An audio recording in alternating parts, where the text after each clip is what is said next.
Okay. Yeah, we can start, Nilendra, right? Yes. Okay, cool. Yeah. Yeah. Hi, everybody. Welcome to hSenid Business Solutions Quarterly Investor Forum. We are talking about the third quarter that finished 31st December 2024. And as we have shared the presentation with the investor community, we will actually directly go into Q&A. But before that, I would like to pass this to Nilendra to start the proceedings. And welcome to hSenid Business Solutions quarterly update. Over to you, Nilendra. Thanks, Dinesh. Once again, a warm welcome to all of you. We sincerely appreciate your participation and look forward to actively engaging with you over the next hour or so by addressing your queries on our quarterly earnings. The quarterly earnings presentation has been sent to you via email and uploaded on the IR website immediately after the release of the quarterly filings. Before we get into the Q&A, we will have a quick summary and opening remarks on the performance of the third quarter. To start with a quick rundown of Q3, we recorded a revenue of 431.3 million LKR for the 3 months ended December 31st, 2024.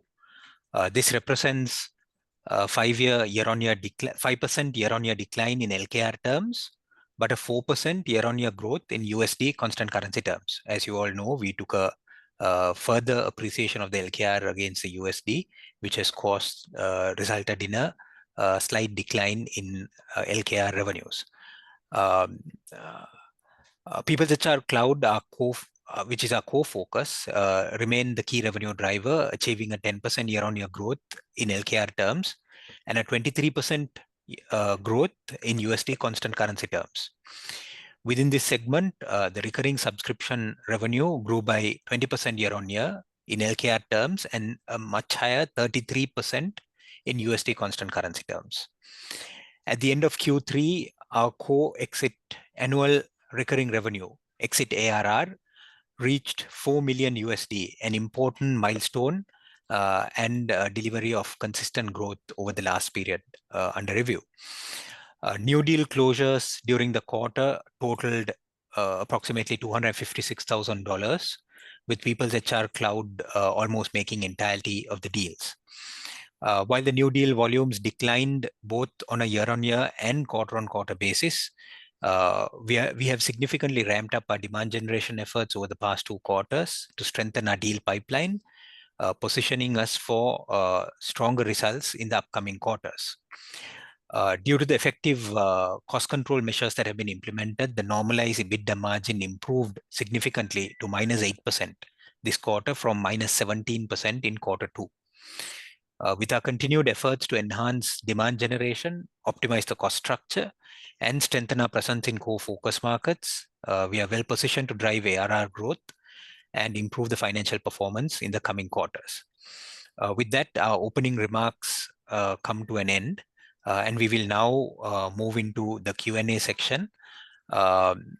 You can use the Q&A function to send in your questions, or alternatively, use the raise your hand button on this platform to ask any questions so that we can help you unmute yourself and pose your question. Let's start with a question that has already come in. How will new government policies impact HBS? If the question is on the taxation part of it, I'll take that first, and then maybe Sampath, you can talk about some of the digitalization initiatives. So on the taxation side, services income for export services income are to be taxed at a 15% tax rate. However, something worth noting that most of our incremental revenues and growth in revenues, cash flows are coming in our overseas markets, particularly in the Southeast Asian region, where those revenues accrue to our Singaporean subsidiary. So given that those incremental cash flows are being recorded in the overseas subsidiaries, we see very little impact from the change in government taxation policy. Sampath, do you want to comment on the digitalization drive? Yeah, overall, there's no big impact in business solution point of view. Of course, since there's a big focus on the digitalization exercises, there will be new opportunities in the government sector in Sri Lanka. Like, other than that, overall, there's no impact to hSenid other than the service export service tax component. There's another question. Is HBS subject to the 18% VAT on digital services? If so, what percentage?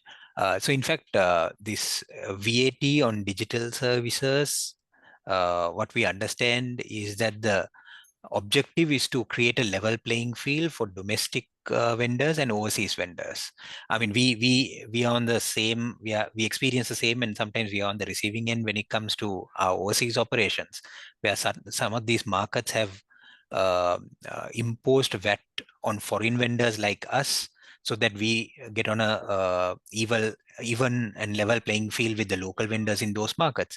The same we now witness has happened in Sri Lanka, where overseas vendors, because there was an argument about the point of consumption of those digital services, they were not liable to VAT, but the budget seems to be proposing that the VAT Act be amended in a certain way that all vendors, whether they are local or foreign, will come into the ambit of the VAT Act. HBS, for all our Sri Lankan revenues, we charge VAT, and there is no change to that.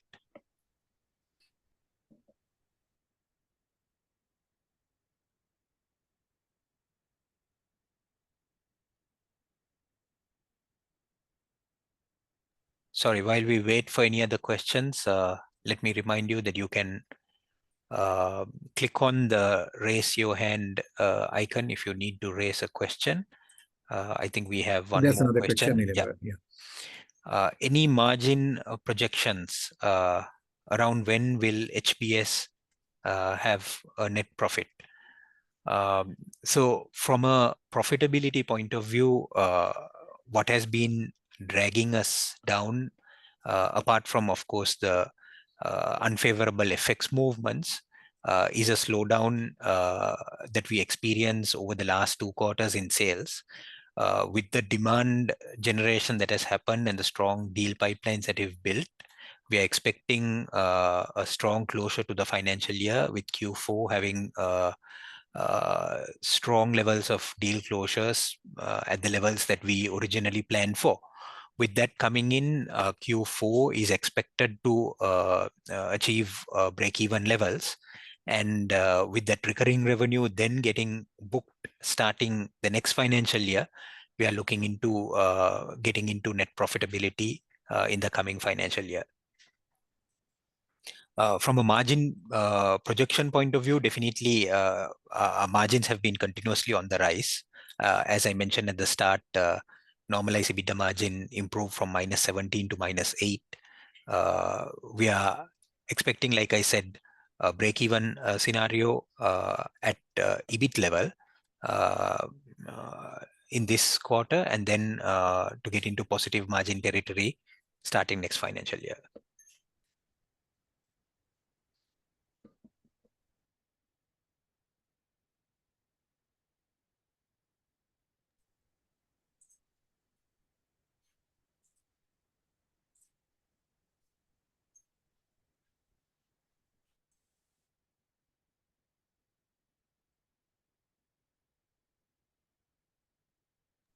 I think there's one more question on corporate taxation. I'll read the question. At what corporate tax rate core business income from Sri Lanka is taxed at?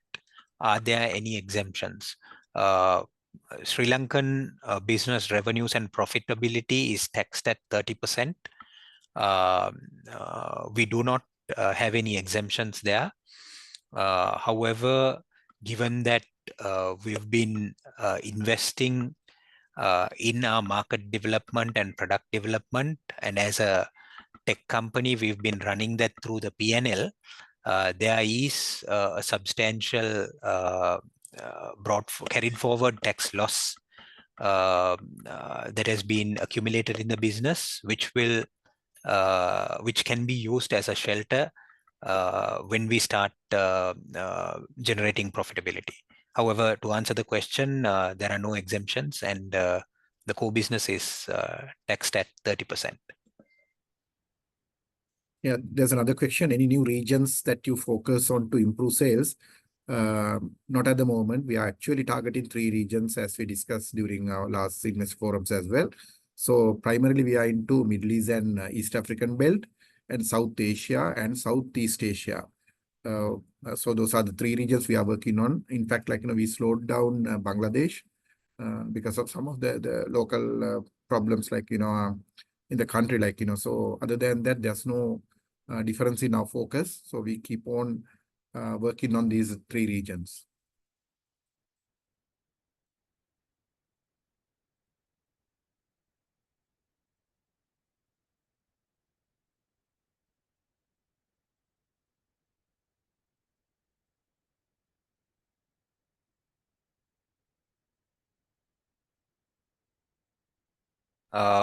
There's another question. Can we elaborate a bit on the 4 million USD ARR milestone? What are the main drivers of the growth from 3.7 million ARR last quarter to 4 million this quarter? So I think that's a fundamental question, fundamental factor that drives value in a SaaS business, in a software as a subscription business, which is the annualized recurring revenue that is achieved by a business. And we crossed the 4 million USD threshold during the last quarter. This essentially means that provided we manage churn, which is at very low levels, below 2%, if you look at annualized churn ratio for the company, essentially next 12 months, we'll see $4 million of ARR getting recognized on the books.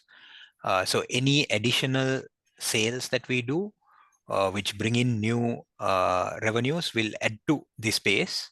And of course, this base offers cross-sell, upsell opportunities, which we are also focusing on.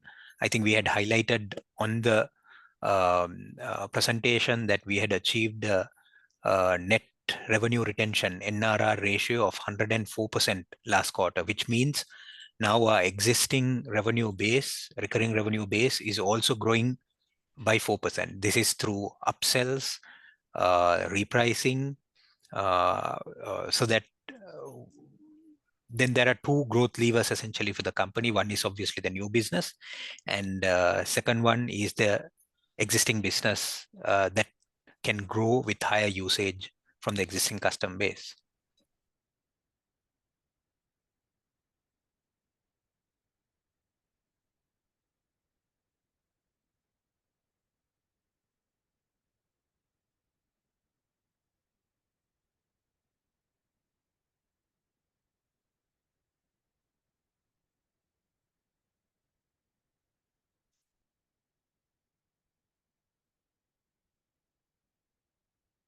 There is a broad question on any particular challenges faced by HBS. Sampath, do you want to take that? Yeah, so one challenge is actually the Bangladesh operation, as we discussed earlier. So because of country situation, we had to slow down the Bangladesh. And so there's no focus for the Bangladesh market at the moment. On the other hand, there are some challenges in Africa and SCA market, slowed down on sales. But of course, as Nirendra mentioned, with the focus on demand generation, so we are building strong funnels in both the regions.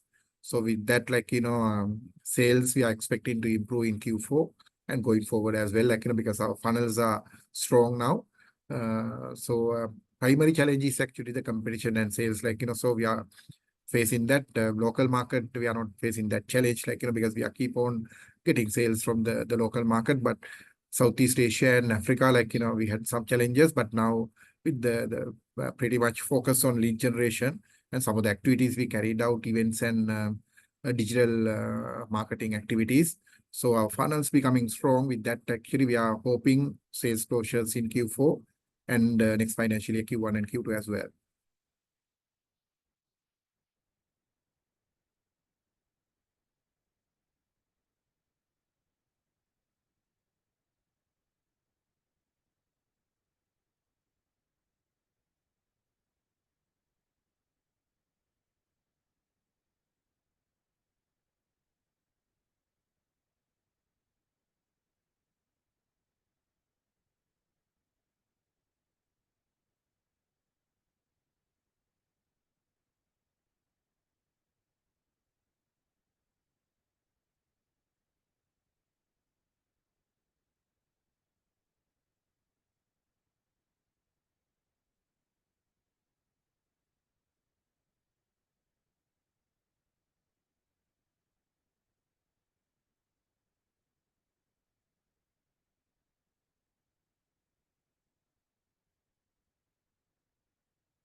Another reminder that if you have any questions, you can click on the raise your hand button so that we can unmute yourself and let you speak. If not, type in your questions into the Q&A. I think we've answered all questions that have been posed up to now. There is one more. Can you provide insights on the growth of new deal closures over the next 12 months?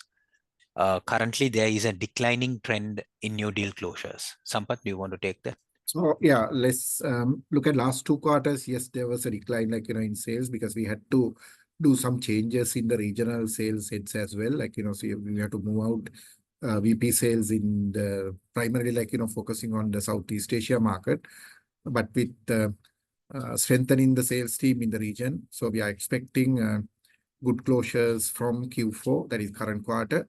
So current quarter, we are expecting minimum closure level of around $700,000 USD. That is compared to last quarter. Roughly, we are talking about 2.5 to 3 times higher sales volume in the current quarter. And we are planning to continue that trend during next 3 quarters as well, 4 quarters. So hopefully with the funnel size, we are confident that we can continue good sales in next 4 quarters. And the good thing is since recurring revenue is growing, revenue basis will be very much stable. So that will keep on growing roughly around 8 to 10% quarter on quarter as well. With the revenue backlog we have on ARR as well. Yeah, just to share an additional data point there, I mentioned that ARR crossed 4 million end of last quarter. The moment this gets closer to 4.8 or 5 million, at that point, the entirety of our cost base is fully covered by the recurring revenue.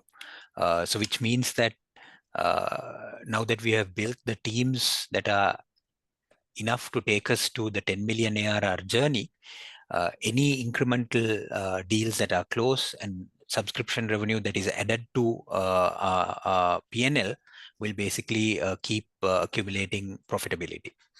There is one more question that has come through. Any insights on the repricing program for low margin clients? I'll take that question. So we've looked at low margin clients as 2 different buckets. One is the small and medium enterprise clients. I think we've been able to achieve significant repricing, almost the effects of that would increase our total revenues from the SMB segment by about 30 to 40%. Again, a repricing negotiation which is agreed will then get fully reflected over the next 12 months. because these are subscription revenues.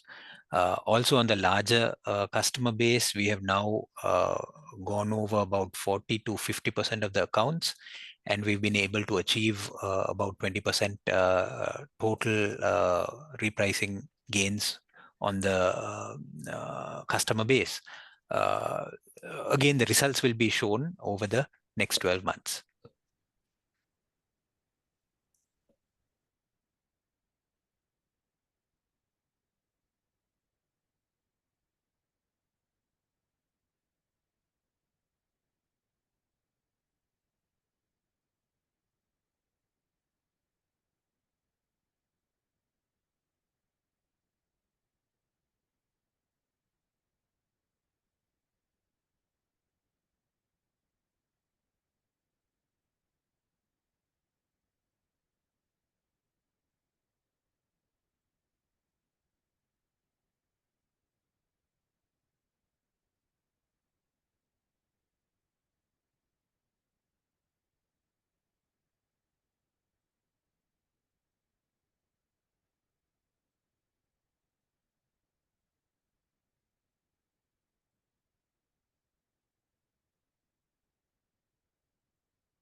I think we have answered all questions posed on the chat up to now. Maybe we'll give it another couple of minutes. If there are any additional questions, feel free to send it on the Q&A, or you can click on the raise your hand button so that we can unmute and help you raise the question on this call.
Dinesh, Sampath, I think if there are no further questions, I think we could wind up the call.